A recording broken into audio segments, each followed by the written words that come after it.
જોરદાર હે પપ્પા આજે મને એક વિચાર આવે છે કે પપ્પા આકાશ કેટલું મોટું છે.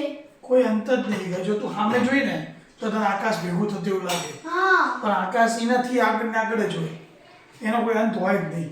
એટલે પપ્પા મને કવિ કાગને કહેલી કવિતા યાદ આવે છે કે હા હા હે આકાશને ઘડનારના ઘર ઘડ્યા કોણે હશે, આકાશની માતા તણા કોઠા કહો કેવડા હશે, એ જાણવા જો આદમી ની ઝંખના ભટકી રહી, બ્રહ્માંડમાં ભટકી રહી, અંતે બધી અટકી રહી.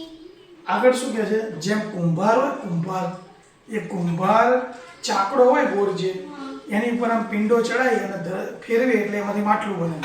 તો આ પૃથ્વીની એક પિંડો છે.